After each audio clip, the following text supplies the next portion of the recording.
Episode 1, Chasing Tails. You find yourself in the Splish Splash Club, a dark little hole in the wall, where you will hear jazz any night of the week. Tonight, the owner is singing. She's small, but she commands the room. I'm in the mood for love.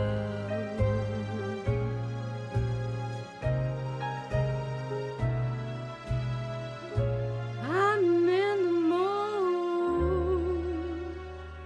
for love.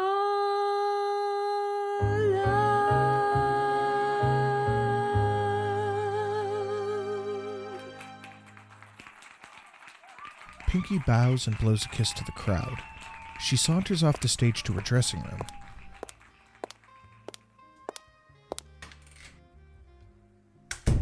She does a double take when she sees the skinny little journalist sitting, fighting with his reel-to-reel recording equipment at a coffee table.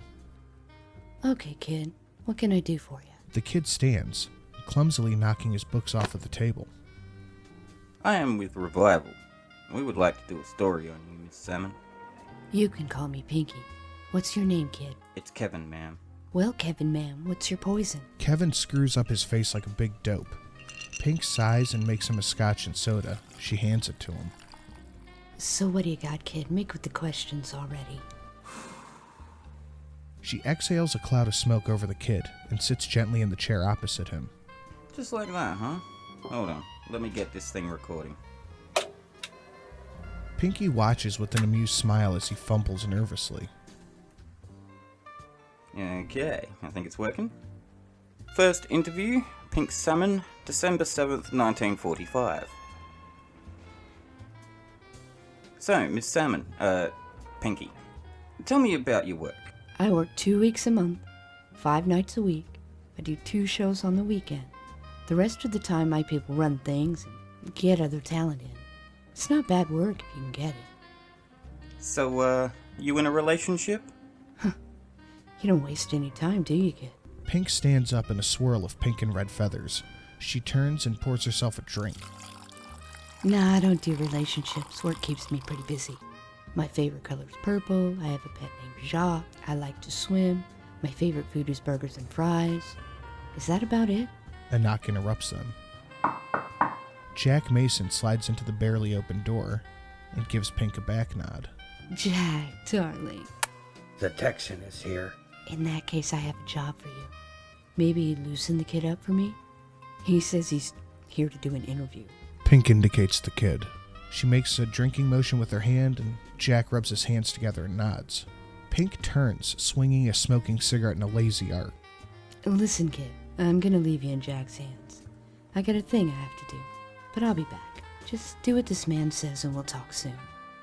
Pink sweeps out of the room, makes a lazy trip from handshakers to well-wishers, finally finding an unassuming but handsome man who moves to stand up. She cuts him off and backs him into the booth. Hey, you. Hey, you. He quietly slides a little package under her long fingers and whispers in her ear. How long will you be in town, Shug? Just tonight for the job. Oh, that is too bad. I was hoping for a longer visit. You doing another show tonight? You caught me at the end of my set, I'm afraid. The Texan shakes his head. Pinky breathes him in, his dark navy suit tailored to perfection. She can't see his shoes, but she knows they're military shined. It was his little way. She watches his lips as he says things, but she didn't hear it. She was distracted by the razor-straight hairline at the nape of his neck. You're not listening, Pink. She shakes her head. I'm sorry, Tex. I just have a lot on my mind. She squeezes his thigh under the table. The Texan kisses her forehead. You want to meet at the usual place, or do you want to leave from here? I have 1 or 2 things to get together before we go. I'll see you at my place. She slides out of the booth and glides across the floor to her dressing room. She opens the door to Jack telling one of his wild stories. The kid sits much more relaxed with 4 shots dead on the table. The tape is still running. Pinky reaches down and turns off the machine. Listen, Kevin. I have some business to take care of tonight. We'll have to reschedule. Work it out with Jack later. Pink disappears behind a screen to change. She listens as Jack continues the story. So then I said, Bird's got more balls than you. They make this stuff. Then the other guy vomits. And I say, that's just how they make it. Kevin laughs lazily, waving a hand at Jack. Pinky reappears in a navy skirt suit. She checks her pocketbook, slipping the small packet inside of it. She slaps Jack on the shoulder with the bag. See you at the spot later? Jack nods. Pinky leaves the room. This kid never stood a chance. A smooth black taxi glides from lamppost to lamppost up the street. Music spills out into the night. Thunder threatens overhead. The car stops, and Pink gently sits inside. 63 Pierce, please. The night city slides by. She hardly even sees it anymore. Her voice comes through the radio. She sings along with it absently. The driver watches her in the mirror, and he's sad to have to let her out. She pays the man and turns without another word, disappearing into the half-lit apartment building. The ding of the elevator calls out nearby. The Texan steps out. He slides his gun into his shoulder holster and straightens his jacket. Once outside, another car pulls up. You ready for this? Ready enough, Sheriff. Let's go. They climb into the car as it slinks through the rainy streets to a warehouse. The ride is uneventful. They sit in silence, barely touching fingers on the seat in between them. She looks into her compact to check behind them. She slides across the seat and out into the drizzle. Tex puts his hand on the small of her back and guides her to the warehouse door. She looked along the rooftops for Aislinn. He's there, but barely visible in the rain. She squeezes the crystal in her pocket. Her backup pats his chest and gives her a thumbs up. No cars. Wonder where he is. They arrive at a door marked office in peeling yellow letters. Just as the Texan begins to knock, a noise, like something heavy rolling a chain through a pulley. There's a sharp jerking stop. She moves quietly to a window that's about 6 feet off the ground. Give me a boost, will ya? Tex lifts her up onto his shoulders, just so she could see. She holds the crystal up so it can store what she's watching. She double taps. Tex puts her down. What was it? I think they just killed a guy. She looks back to see that Aislinn has moved.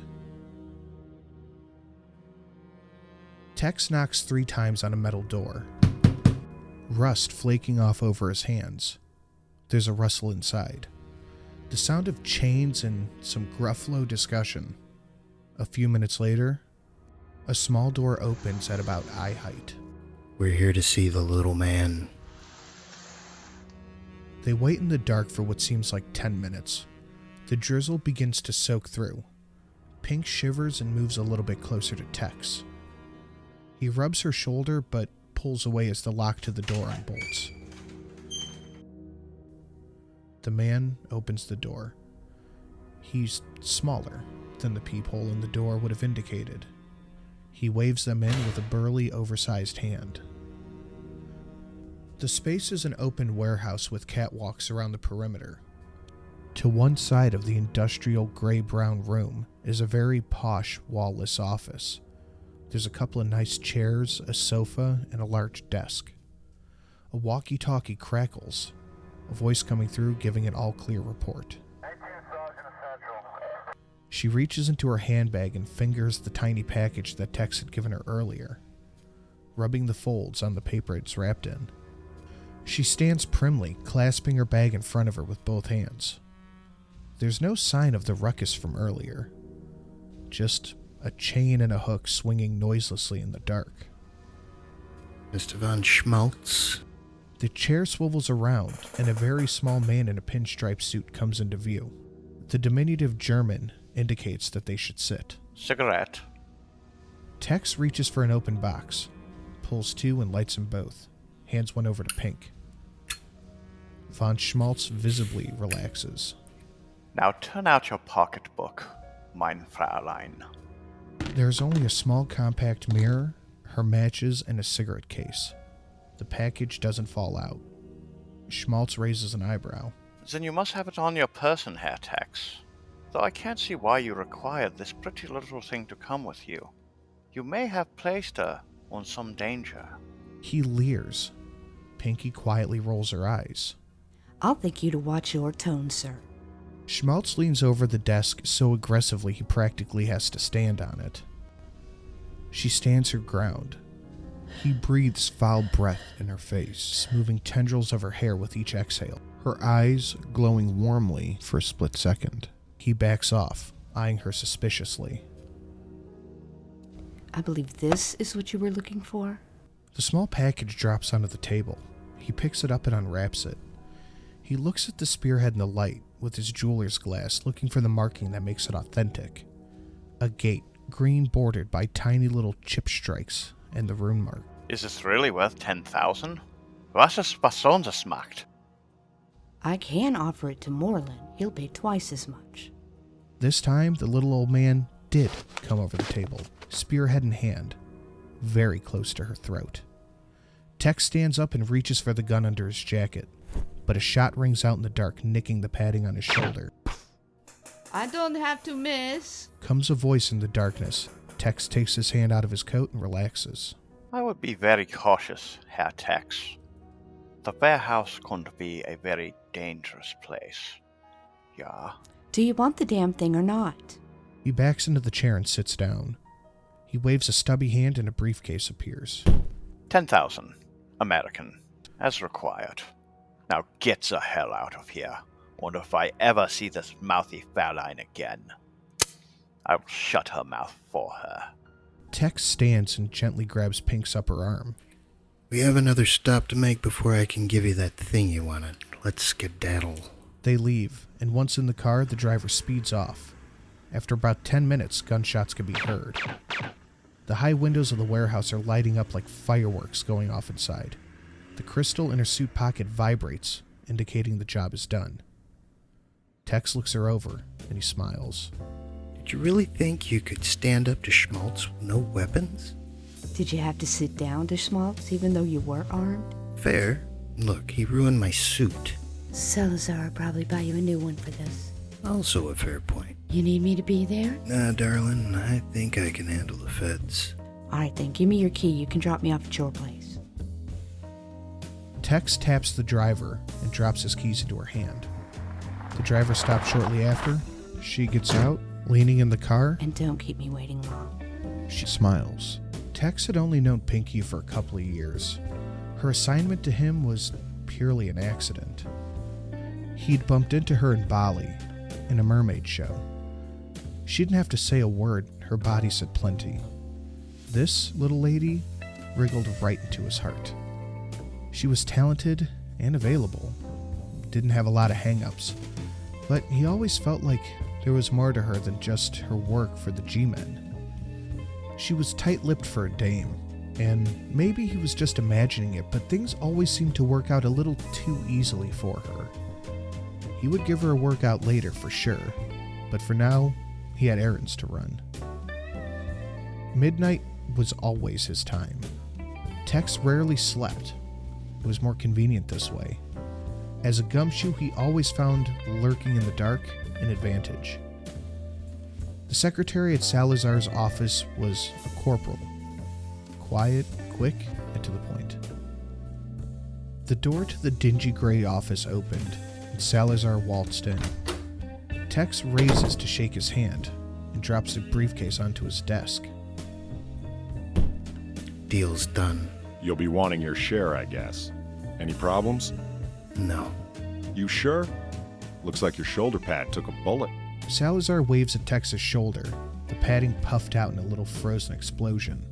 Nothing we couldn't handle. Little man was just flexing. Salazar opens the case, drops $3,000 into an envelope, and hands it back to Tex.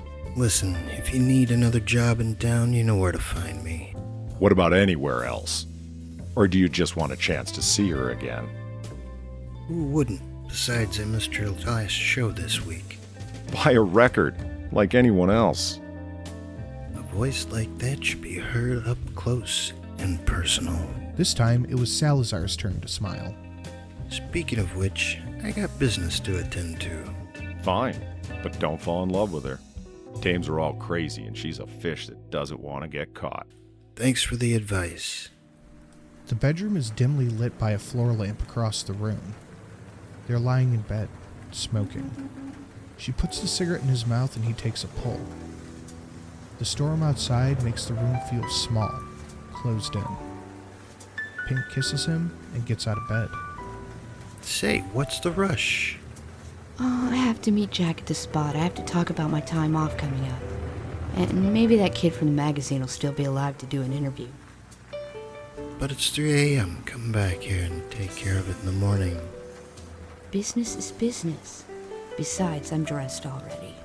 Tex could point out that she can be undressed just as quickly, but he shrugs it off. He watched her fix her messy hair in the mirror by the door, still languishing in bed. She leans down to give him another long and slow kiss. She scoops up half the money from the envelope and disappears into the wee hours. Feeling warm, he falls asleep listening to the rain.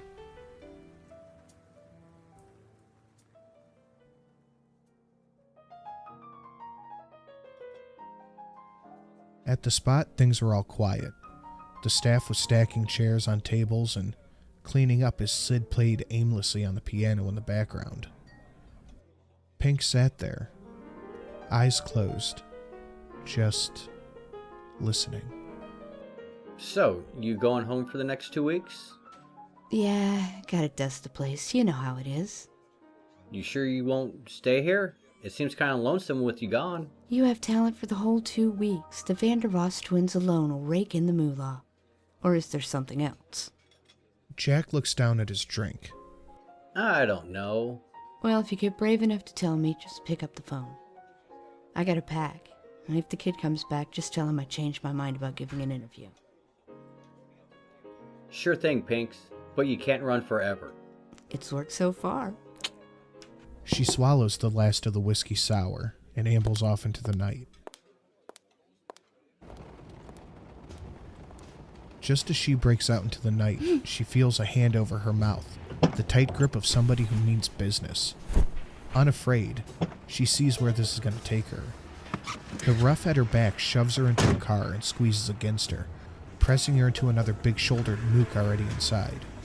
The driver looks nervously into the rearview mirror at her. She doesn't even look scared. What's wrong with this dame?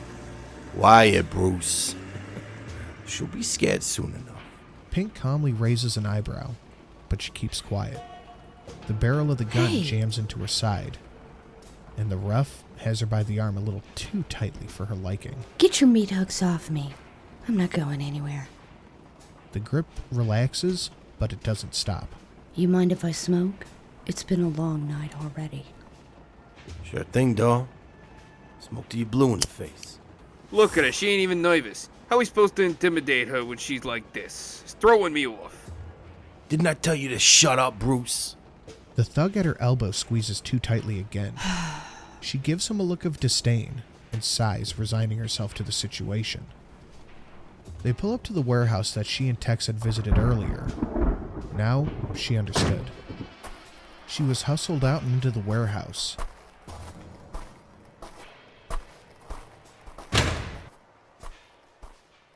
Lying over his desk, von Schmaltz. A bullet in his head, his dead eyes staring at nothing. His brain splattered all over the furniture. Huh. Someone finally got him. Funny thing is, you were the last to see him alive. Alive is right. He was when I left. This ain't got nothing to do with me. 3 or 4 other stiffs littered the joint. He may have been alive when you left, but it wasn't long after that someone popped him. So where's your man? I don't know what you're talking about. Manny roughly frisks her, getting in a grope here and there. She slaps him resoundingly on the face. Guns come out all around her. She kicks one guy in the jewels and punches the other one with a well-placed uppercut. They overpower and restrain her. Manny throws her into a chair. Whoever did him took the package you brought earlier. So you're gonna have to start talking, or I'm gonna make it where you can't talk no more. This guy sure had a lot of enemies. I want names, you dumb broad. Manny grimaces impatiently and backhands her. If you don't, there are worse things I can do to you before I kill you. We understanding each other? Pink leans back in the chair, resolute. Silence falls on the stalemate. These mugs were dirty, but how far would they go? They huddle up in the dark, just out of earshot. What could they do, though? She'd just wake up in the morning like always. She sighs, wiggling in the cuffs. She had to make her mind up, and she had to make it up soon.